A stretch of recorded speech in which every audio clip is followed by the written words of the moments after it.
Hello மக்களே, welcome to RJ Tamil audio novels. நான் தான் உங்கள் ஆர்ஜே. என்னுடைய கதைகளை கேட்டு மகிழ என்னுடைய சேனலை சப்ஸ்கிரைப் செய்து கொள்ளுங்கள். இப்போ வாங்க கதைக்குள்ள போகலாம். கதையின் பெயர் என் தேடல் நீயடா நீயடி. அத்தியாயம் 83. அஸ்வின், டேய், உனக்கெல்லாம் கொஞ்சமாவது மனசாட்சி இருக்காடா? நானும் உன்கிட்ட எவ்வளவு நாளாக கேட்டுக்கிட்டு இருக்கேன், கொஞ்சம் கூட கண்டுக்கவே மாட்டேங்கிற. விக்ரம், இப்போ எதுக்குடா இவ்வளவு கோபப்படுற? நீ கோபப்படுற அளவுக்கு அப்படி என்ன நடந்தது என்றான் சலிப்பாக. அஸ்வின், என்ன நடந்துச்சா? இன்னும் 1 வீக்ல மேரேஜ்க்கு ட்ரெஸ் வாங்க போகணும்னு நான் உன்கிட்ட எவ்வளவு நாளாக கூப்பிட்டுக்கிட்டு இருக்கேன், கொஞ்சம் கூட கண்டுக்கவே மாட்டேங்கிற என்று கத்தி கொண்டிருந்தான். விக்ரம், சரிடா, அதுக்கே இப்படி கத்துற? நடு ஹாலில் நின்றுக்கிட்டே இப்படி கத்தனா ஏதோ ப்ராப்ளம் என்று நினைச்சுக்க போறாங்க. அப்பொழுது இவர்களின் குரல் கேட்டு வெளியே வந்த ராஜேஸ்வரி, என்னாச்சு அஸ்வின், என்ன விஷயம்? அஸ்வின், ஆண்டி, என்னுடைய மேரேஜ்க்கு ஷாப்பிங் போகணும்னு உங்க பையனை கூப்பிட்டுக்கிட்டு இருக்கேன், வரவே மாட்டேங்கிறான். இப்போ எல்லாம் சார் அதிகமாக வீட்டில் தானே இருக்கார், அதான் வீட்டுக்கே வந்து பார்க்கலாம்னு கிளம்பி வந்துட்டேன். ராஜேஸ்வரி, என்ன விக்ரம், உன் ஃப்ரெண்டுக்கு இந்த ஹெல்ப் கூட நீ பண்ண மாட்டியா? உன்னோட மேரேஜ்க்கு அவன் எவ்வளவு ஹெல்ப் பண்ணியிருக்கான், எனக்கே தெரியாமல் உங்க 2 பேருக்கும் மேரேஜ் பண்ணி வச்சிருக்கான் என்றார் அஸ்வினை பார்த்தபடி. அதில் அஸ்வின், ஐயோ ஆண்டி, அதுக்கும் எனக்கும் எந்த சம்பந்தமும் இல்லை, எல்லாத்துக்கும் காரணம் இவன்தான் என்று விக்ரமை நோக்கி கை காட்டினான். விக்ரம், நோ மாம் என்று தன் தாயிடம் கூறியவன் அஸ்வினிடம், இப்போ என்ன எதுக்குடா மாட்டி விடுற என்றான் கோபமாக. அஸ்வின், பின்ன நீ செய்ததுக்கெல்லாம் நான் திட்டு வாங்க வேண்டியதா இருக்கு. அன்னைக்கு உனக்கு நடந்ததெல்லாம் ஒரு கல்யாணமா? விக்ரம், ஏன், அதுக்கு என்ன குறைச்சல்? ஸ்ரீ அப்பொழுதுதான் வெளியே வந்தவள் இவர்களின் வாக்குவாதத்தை பார்த்து அப்படியே நின்று விட்டாள். அஸ்வின் ராஜேஸ்வரியிடம், ஆண்டி, கல்யாணம்னா எப்படி செய்வாங்க? ராஜேஸ்வரி இவர்களின் பஞ்சாயத்து இப்பொழுது முடியாது என்று எண்ணியவர் அருகில் இருந்த சோபாவில் வந்து அமர்ந்து கால் மேல் கால் இட்டபடி, அதையும் நீயே சொல்லு. அஸ்வின், ஆண்டி, கல்யாணம்னா சொந்த பந்தங்க பெரியவங்கன்னு எல்லாரையும் கூப்பிட்டு தானே பண்ணணும். சரி, அதை கூட விடுங்க, அட்லீஸ்ட் பொண்ணுக்கு மாப்பிள்ளை தாலியாவது கட்டணுமில்ல என்றான் ராஜேஸ்வரியை பார்த்து கேள்வியாக. அதில் ராஜேஸ்வரி திகைத்தவர், என்ன சொல்ற அஸ்வின், விக்ரம் தேஜு கழுத்தில் தாலி கட்டலையா என்றவர் சற்று தூரம் தள்ளி நின்றிருந்த தேஜாஸ்ரீயை பார்த்து, தேஜு, இங்க வா, என்ன சொல்றாங்க இவங்க 2 பேரும்? அப்போ உங்க 2 பேருக்கும் நிஜமாவே கல்யாணம் ஆகலையா என்றார் அதிர்ச்சி மாறாத குரலில். விக்ரம், மாம், இவன் சொல்றதெல்லாம் நீங்க பெருசா எடுத்துக்காதீங்க, எங்களுக்கு மேரேஜ் அப்போவே முடிஞ்சிருச்சு. இவர்களின் உரையாடலில் அறையை விட்டு வெளியே வந்த புருஷோத்தம்மன், என்னாச்சு ராஜேஸ்வரி, ஏன் இவ்வளவு சத்தமா பேசிக்கிட்டு இருக்கீங்க, ஏதாவது பிரச்சனையா? ராஜேஸ்வரி, இங்க என்ன நடக்குதுன்னு எனக்கு ஒண்ணுமே புரியலன்னா. பெரியவங்க கிட்ட சொல்லாமல் எல்லாத்தையும் இவங்க விருப்பப்படியே செய்யறாங்க. சரி, அவங்களுடைய வாழ்க்கை, அவங்க சந்தோஷமா இருந்தா போதும்னு நினைச்சா செய்யறதையும் ஒழுங்கா செய்ய தெரியல என்றார் குற்றச்சாட்டாக. அதில் புருஷோத்தம்மன் தேஜாஸ்ரீயிடம், என்னம்மா, என்னாச்சு, அத்தை என்ன சொல்றாங்க? தேஜாஸ்ரீ செய்வதறியாது, அப்பா அது வந்து என்று இழுக்க. விக்ரம், இங்க பாரு, உன்னால் அம்மா எங்களுக்கு மேரேஜ் நடக்கலன்னு நினைச்சுக்கிட்டு இருக்காங்க என்றான் அஸ்வினிடம். அஸ்வின், அதானடா உண்மை, பின்ன நீ செஞ்சதுக்கு பெயர் கல்யாணமா என்றான் மீண்டும். ராஜேஸ்வரி, கொஞ்சம் தெளிவா சொல்லு அஸ்வின், விக்ரம் தேஜுவை கோவிலில் வச்சுதானே தாலி கட்டி தன்னுடைய மனைவியா ஏத்துக்கிட்டான் என்றவர் கேள்வி அஸ்வினிடம் இருந்தாலும் பார்வை விக்ரமையும் தேஜுவையும் துளைத்தெடுத்தது. தேஜாஸ்ரீ, ஐயோ போச்சு, இப்போ என்ன சொல்லி சமாளிக்கிறதுன்னு தெரியலையே என்று எண்ணியபடி நிற்க. விக்ரம், நம் அனைத்தையும் சரியாக தானே செய்தோம், அப்பொழுது நமக்கு நடந்தது திருமணம் இல்லையா என்று குழப்பமாக பார்த்தபடி அமர்ந்திருந்தான். அஸ்வின், ஆண்டி, அதெல்லாம் ஒண்ணுமே இல்லை, இவன் ஸ்ரீ கழுத்தில் தாலி கூட கட்டல.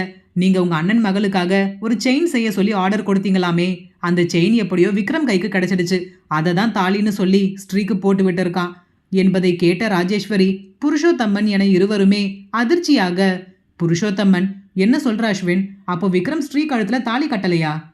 விக்ரம், மாம், அந்த செயினும் பார்க்க தாலி மாதிரி தானே இருக்கு. ராஜேஸ்வரி, ஷட்டப் விக்ரம், இது என்ன விளையாட்டு விஷயமா? நீ என்ன நினைச்சுக்கிட்டு இருக்க உன் மனசுல? கல்யாணம்னா உனக்கு என்ன விளையாட்டு விஷயமா போயிடுச்சா? அது நான் தேஜுவுக்காக ஆர்டர் கொடுத்து செய்ய சொன்ன செயின் தான், பட் இருந்தாலும் அது எப்படி தாலி ஆகும்?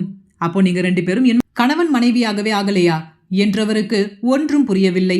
அவரை விட பெரிதாக குழம்பியது விக்ரமும் தேஜாஸ்ரீயும் தான். இதை தேஜாஸ்ரீ கூட இவ்வளவு காலங்கள் பெரிதாக எடுத்துக்கொள்ளவில்லை. இதைதான் தாலி என்று எண்ணிக்கொண்டு விக்ரமை தன் கணவன் என்று எண்ணி வாழ்ந்து கொண்டிருக்கிறாள்.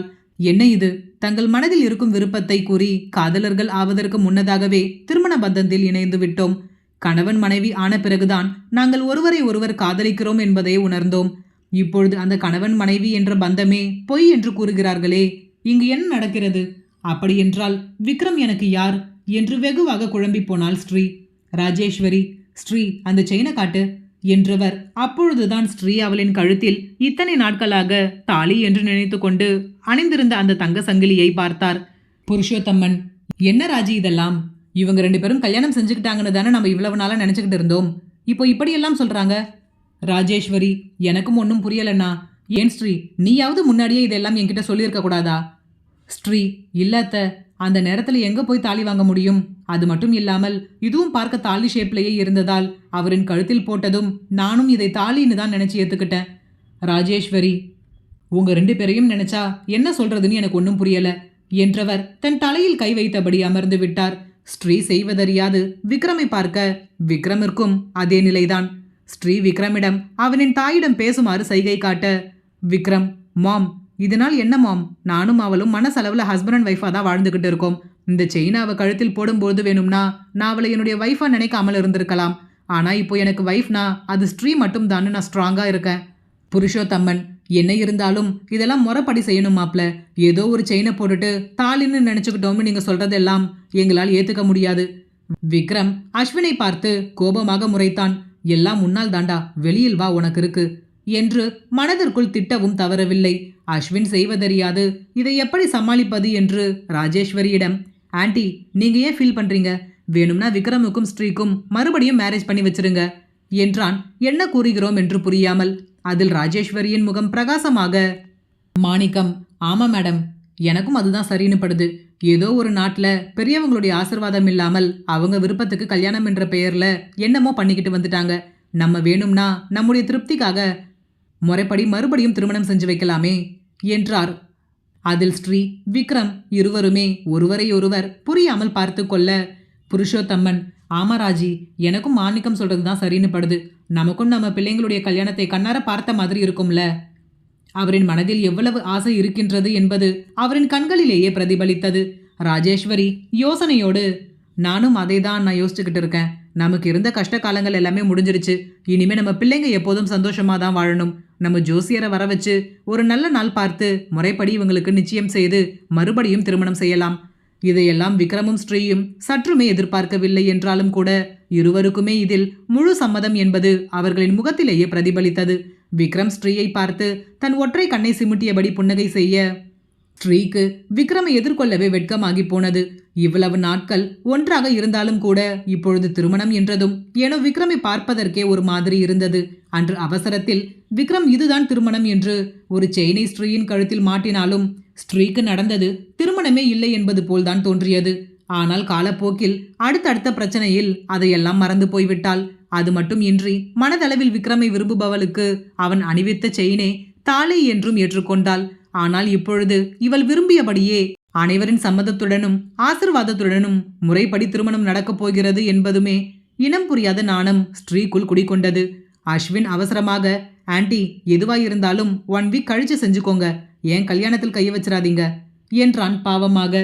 அதில் புருஷோத்தம்மனும் ராஜேஸ்வரியும் நகைக்க, ராஜேஸ்வரி, அப்படியெல்லாம் செய்ய மாட்டேன் அஸ்வின், பயப்படாத. ஆனால் இங்க வந்து இதை பத்தி பேசுனதும் நல்லதா தான் போச்சு.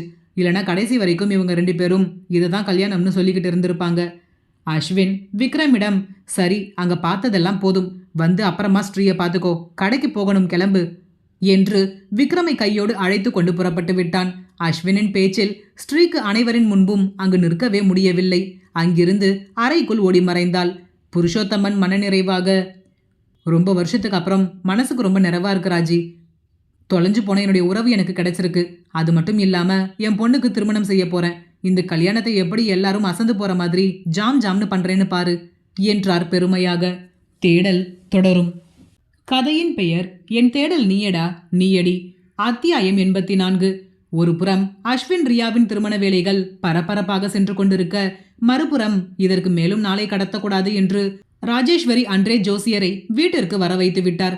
சற்று நேரம் பொறுத்து பார்த்த ராஜேஸ்வரி, என்ன ஜோசியரே, ரொம்ப நேரமா ஜாதகத்தையே பார்த்துக்கிட்டு இருக்கீங்க, எதுவும் சொல்ல மாட்டேங்கிறீங்களே, ஏதாவது பிரச்சனை இருக்கா?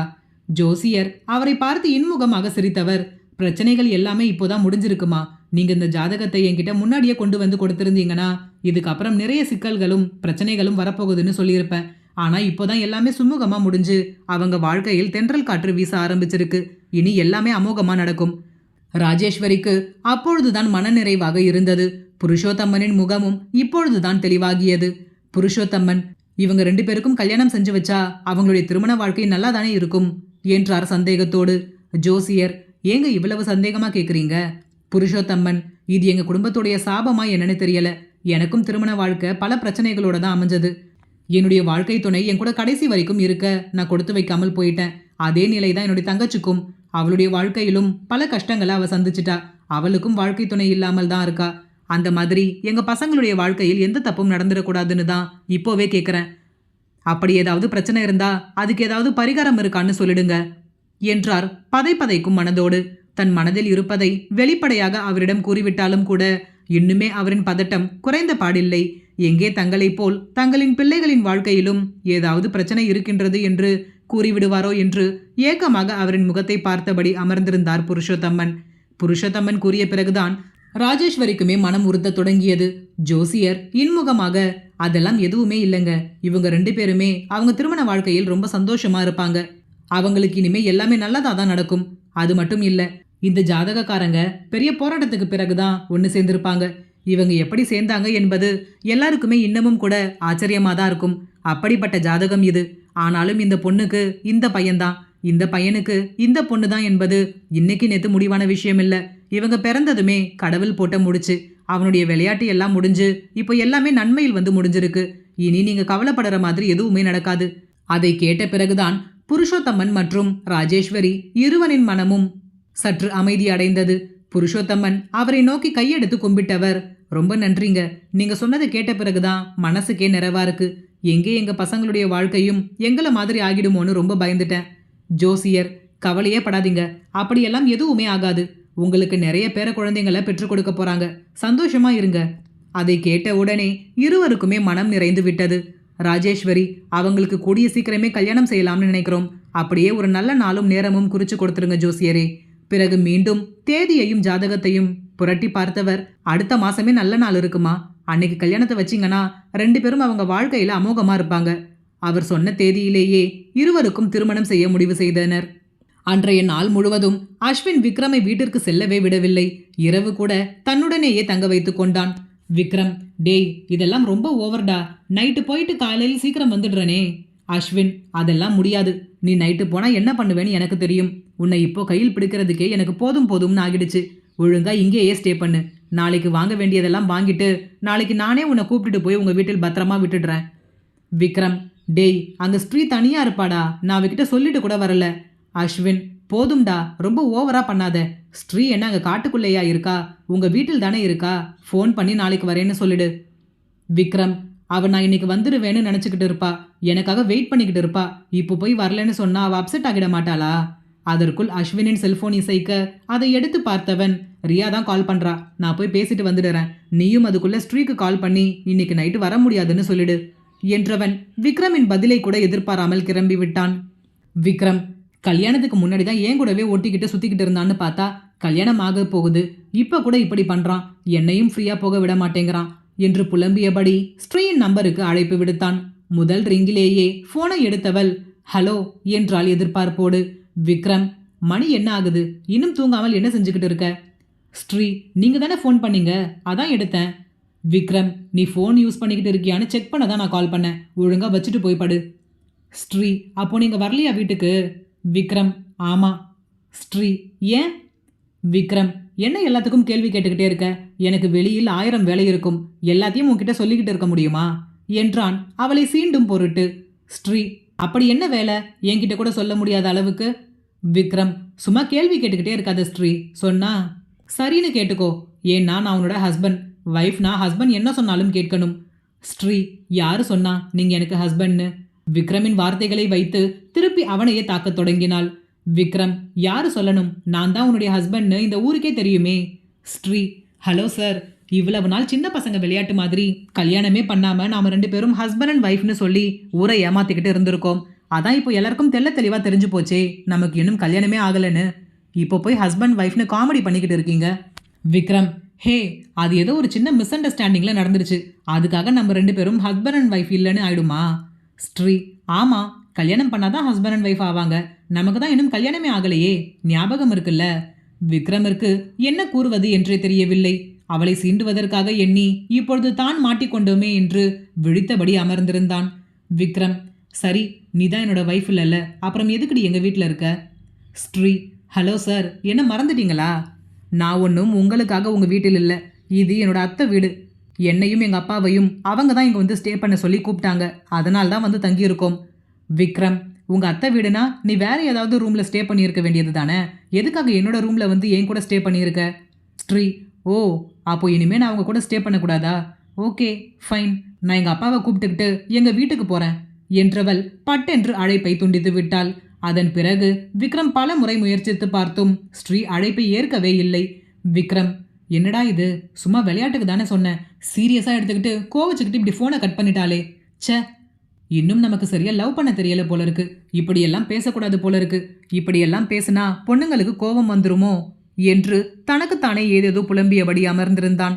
அப்பொழுது அறையினுள் நுழைந்த அஸ்வின், என்னடா பைத்தியம் ஏதாவது பிடிச்சிருச்சா, தனியா புலம்பிக்கிட்டு இருக்க என்ற உடனே அவனை நோக்கி விரைந்து சென்ற விக்ரம், அஸ்வின் இங்க வா, இங்க வந்து உட்காரு என்று அவனின் கையை பிடித்து இழுத்து வந்து அருகில் அமரச் செய்தான். விக்ரம், இங்க பாரு, ரியா நீ என்ன சொன்னாலும் கோவப்படவே மாட்டாங்களா என்றான் கேள்வியாக. அஸ்வின் அவனை ஒரு மாதிரி பார்த்தவன், இப்போ இது ரொம்ப முக்கியமா, இதெல்லாம் ஒரு விஷயம்னு கேட்குற? விக்ரம், நீ முதலில் நான் கேட்டதுக்கு பதில் சொல்லு. எனக்கு எப்படி சரியா லவ் பண்றதுன்னு தெரியலடா. நான் என்ன சொன்னாலும் அவ கோவப்படுறா, சண்டை போடுறா என்று ஸ்ரீயை பற்றிய குற்றப்பத்திரிகையை வாசிக்க தொடங்கினான்.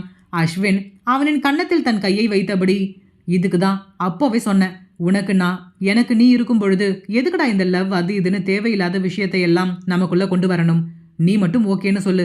இப்போவே இந்த செகண்டே என்னுடைய கல்யாணத்தை நிறுத்திட்டு எல்லாத்தையும் தூக்கி போட்டுட்டு நான் உனக்காக வரேன்டா என்று விக்ரமை பார்த்து காதல் வசனம் பேசினான். அதில் அதிர்ச்சி அடைந்த விக்ரம் அஸ்வினின் கையை தட்டிவிட்டவன், சீ என்று அவனை விட்டு விலகி 2 அடி தள்ளி நின்றவன், என்னடா லூசு மாதிரி பேசுற? அஸ்வின், விக்ரம் மச்சான், எனக்கு இந்த ரியாலாம் ஒரு மேட்டரே இல்லடா, எனக்கு நீ தான் முக்கியம். ரியாவை விட எனக்கு உன்னதான் ரொம்ப பிடிக்கும். நீ என் கூட இருந்தா வேற யாருமே எனக்கு தேவையில்லை என்று விக்ரமை கிண்டல் செய்வதாக நினைத்து இவன் இங்கே பேசிக்கொண்டிருக்க, இவர்களின் உரையாடல்கள், சம்பாஷணைகள் என அனைத்தையுமே வீடியோ காலில் இருந்த ரியா கேட்டுக்கொண்டிருக்கிறாள் என்பதை இருவருமே அறியவில்லை. சற்று நேரத்திற்கு முன்பு அஸ்வின் ரியாவுடன் வீடியோ காலில் பேசியவன் அழைப்பை துண்டித்து விட்டதாக எண்ணி மறந்து போய் அழைப்பை துண்டிக்காமலே அறையினுள் நுழைந்தான். அதன் பின்தான் அனைத்தும் அரங்கேறியது. தேடல் தொடரும். இந்த கதை பிடித்திருந்தால் மறக்காம லைக் பண்ணிட்டு அப்படியே சப்ஸ்கிரைப் பண்ணிடுங்க ஃப்ரெண்ட்ஸ். மீண்டும் அடுத்த அத்தியாயத்தில் சந்திப்போம். நன்றி.